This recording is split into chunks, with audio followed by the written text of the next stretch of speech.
So the first part of our habit loop is the cue. This is what actually initiates our behavior. There's 5 different main types of cue. The first type of cue is a time cue. And this could be every night at 8 p.m. I pour myself a whiskey, or it could be every night at 8 p.m. I'm pouring myself a tea. The second type of cue is a location. So this could be every time I walk into my living room, I have a couple candies off of the coffee table, or it could be every time I walk into my bedroom, I do 5 push-ups. The third type of cue is preceding event. So this could be every time I get home from work, I lay on the sofa for 5 minutes, or it could be every time I come home from work, I grab a bag of veggies from the fridge. The fourth type of cue is an emotional cue. So this could be every time I'm feeling emotional, I go over to the fridge and I find something to eat.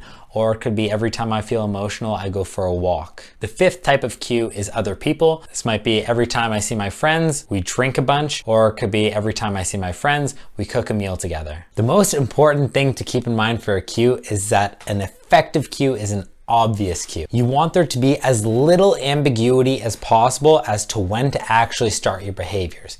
If you say every night I'm gonna have a tea, that's gonna be less effective than every night at 8 p.m. I'm gonna have a tea, because you can just keep pushing it later and later and later. Like, oh, I'll make it in 30 minutes, I'll make it in another 30 minutes. Oh, I'm too tired, who really cares? I'm gonna just go to bed instead. The cue has been ineffective. You want it to be clear cut. The reason for this is that willpower is actually a very poor way of making sure that you're going to be sticking with your habits long term. A huge reason why is because we are all subject to something called decision fatigue. And that is when we've made a bunch of decisions, the quality of our choices starts to deteriorate. People who run grocery stores know this all too well. So you'll notice that all grocery stores are laid out in a somewhat similar fashion. At the beginning, you'll have your produce, so then you're making good decisions and choosing lots of veggies, and then you can start justifying all of the other things that come later in the grocery store.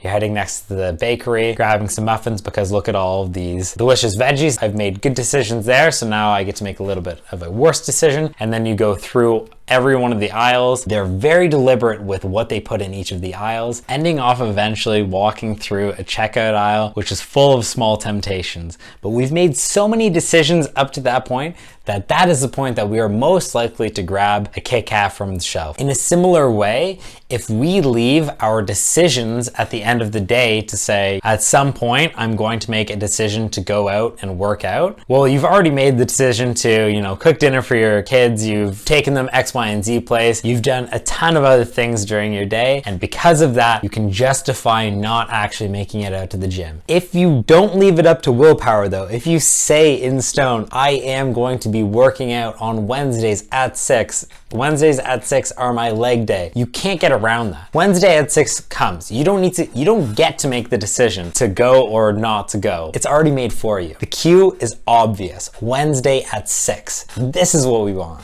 Another important consideration is that we can have a quick transition into whatever behavior we're looking to instill. So if I have a client that works in a suit, I'm not gonna have them do their push-ups the second they get in the door, or their mobility the second they get in the door, because oftentimes there'll be some sort of gap where they're needing to go into their bedroom, change into their casual clothes, and then go and do their mobility again. So there's a span of time there where they can be interrupted by their spouse, their kids, their dog, and be derailed from whatever habit we're trying to instill. A better time for them might be during their morning coffee or while they're making their Keurig. That is an optimal time to actually sit down and do your push-ups or your mobility drills, because that also will fit naturally with your day, which is also important. So there's definitely benefit to having downtime in our day where we get to rest and recuperate, but there's also points in our day where we have these very natural gaps where we can do things. So if you're making your coffee and you're just waiting for 3 minutes on your phone, what a great opportunity to work a little bit on your shoulder mobility. Or while you turn on the hot water and you're waiting for things to get warm in the shower, what a great opportunity to, again, work on some sort of drill that you're trying to improve your health with. So I find this a particularly useful strategy. I call it filling the gaps of your day. And this also goes very well with something called habit stacking, tracking, which we were going to touch later on in the course. The other important consideration is the frequency in which the cue occurs. If you have a habit that you're trying to do multiple times a day, it is often paired best with a cue that happens naturally multiple times a day. Well, this point is actually a little bit multifactorial. You need to experiment a little bit and see what works best for you. Every time you engage in a behavior, you're slowly wiring that habit and getting used to it. So if you do a habit more often, sometimes you'll develop the habit and reach the point of automaticity a lot faster. Whereas if you're doing it maybe once a day, you might feel more motivated to do it because you aren't having to do it over and over and over again. So you need to experiment, see what works best for you. If you can manage to do a little bit more frequent, then that's a lot better. And as is with most things regarding fitness, the more frequent you do mobility, the better your mobility gets. The more often you eat healthy meals, the healthier you become. Eating one small salad every day is going to be better than eating one gargantuan salad once a week. So experiment,